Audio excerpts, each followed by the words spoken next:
오늘 시인이 기도하는 내용입니다. 절망 중에서도 마지막까지 할 수 있는 것이 무엇일까요? 기도입니다. 우리가 건강이 약해지고 재물이 사라지면 우리가 할 수 없는 것들이 많이 있죠. 근데 마지막까지 할 수 있는 것이 무엇입니까? 기도하는 것입니다. 그러니까 우리가 인생에 항상 밤이 오거든요. 밤은 무조건 옵니다. 근데 밤이 왔을 때 기도할 수 있는 사람과 기도할 수 없는 사람의 차이는 하늘과 땅 차이다라고 하는 것입니다. 그러므로 성도들에게 절망이 왔을 때 가장 강하게 붙잡아야 하는 것이 무엇입니까? 기도하는 것입니다. 절망이 올 때 기도하는 자리로 나오라. 일종의 공식 같은 수준이다 할 수가 있는 것입니다. 왜 그렇습니까? 기도만 마지막까지 남기 때문에 그렇습니다. 기도만이 우리가 마지막까지 할 수 있는 것이기 때문에 그렇다라고 하는 것입니다. 오늘 시편 79편이 내용이 어떤 내용이냐면 예루살렘이 무너졌습니다. 그러니까 완벽한 절망이죠. 예루살렘이 무너지는 것을 바라보고 그리고 이 유다 민족이 다 회파됐습니다. 그러니까 바벨론이 쳐들어와서 느부갓네살이겠죠. 쳐들어와서 이 하나님의 백성들을 죽이는 것을 보고 그리고 심지어 성전을 무너뜨리는 것을 보게 되는 그런 장면입니다. 이때 시인이 어떻게 했습니까? 기도했다라고 하는 것입니다. 그래서 오늘 79편을 보면 탄식이 1절부터 4절까지 나오고요. 그리고 그 다음부터 바로 뭐가 시작됩니까? 탄원, 하나님 앞에 기도하는 것이 시작되고 마지막은 찬양으로 끝이 난다라고 하는 것입니다. 1절부터 4절 보십시오. 어떤 상황입니까? 하나님의 이방 나라들이 바벨론이겠죠. 주의 기업의 땅에 들어와서 주의 성전을 더럽혔다.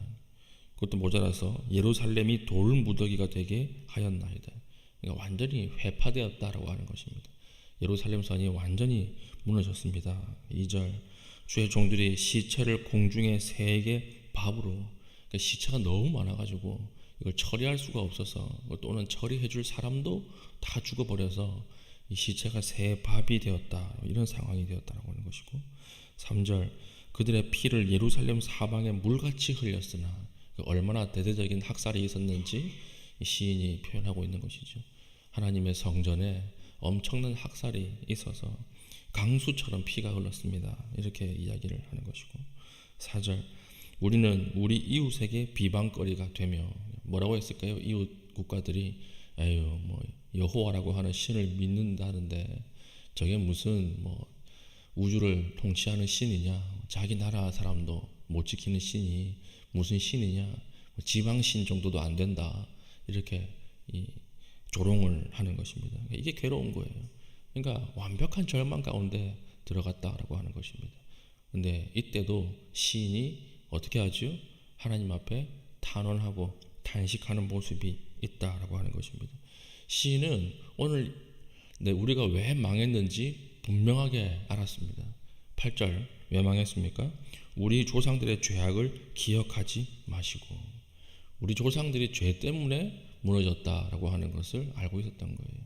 하나님이 우상숭배하지 마라 그랬는데 끝까지 우상숭배하고 폭력과 포악을 행하지 말라 그랬는데 끝까지 폭력과 포악을 행하고 하나님을 떠났기 때문에 어떻게 됐어요? 하나님의 백성이 징계를 받았다라고 하는 사실을 오늘 시인은 알고 있었다라고 하는 것입니다. 그런데도 어떻게 하죠? 하나님 앞에 가요. 이게 능력입니다. 우리가 죄 가운데 깊이 들어가고 하나님을 떠나 있는 시간이 길어지고 하나님의 절망적인 심판을 받으면 하나님 앞에 못 나갑니다.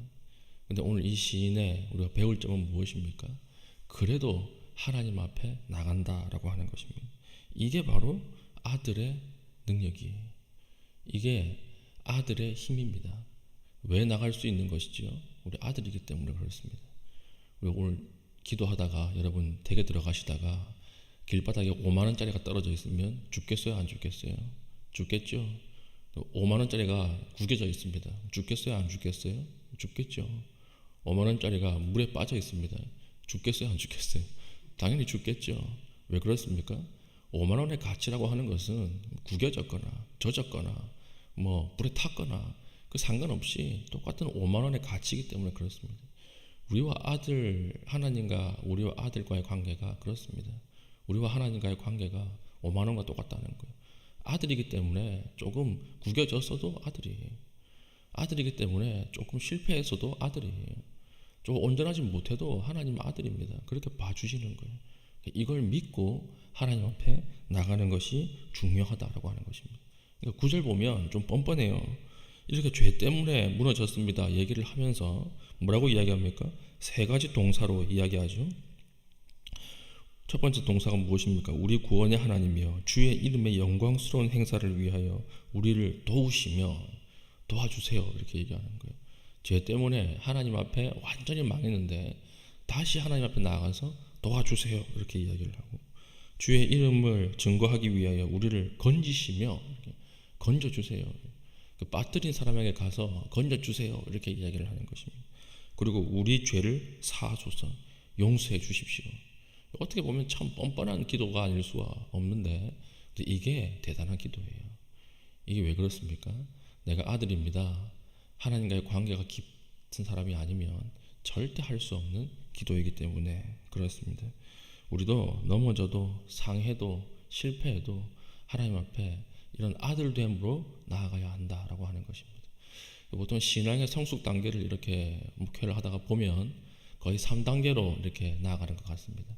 처음에는 1단계는 뭐냐면 나에게 집중하여 하나님을 믿고 기도를 하는데 목표가 무엇이냐면 나의 유익과 나의 욕심을 채우기 위한 거예요. 그러니까 하나님으로부터 오는 자유를 위해서 기도하는 거예요. 그러니까 내가 돈이 없는데 하나님 돈을 많이 주시면 나 이거 해야지, 마음대로 살아야지, 이렇게. 내가 건강이 없는데 하나님 건강을 주시면 나 이거 해야지. 그러니까 지금 하나님에 대해서 이야기는 하지만 중심이 누구예요? 나예요. 나에게 딱 맞춰 있는 것입니다.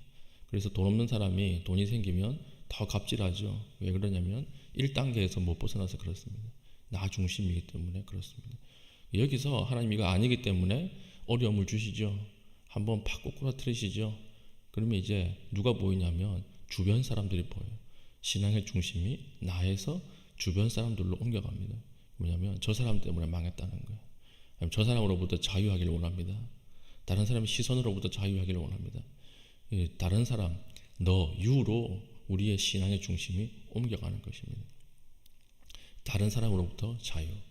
하나님이 주시는 자유에서 다른 사람으로부터의 자유, 이것으로 바뀌는 것이죠. 거기서도 한번 탁 꼬꾸라지고 완전히 절망 중에 들어가고 무너지면 3단계, 이 마지막 단계인데 이게 뭐냐면 하나님밖에 없습니다. 그걸 향한 자유가 생겨요. 하나님밖에 없습니다. 도우소서, 이렇게 되는 거예요. 신앙의 중심이 어디로 들어갑니까?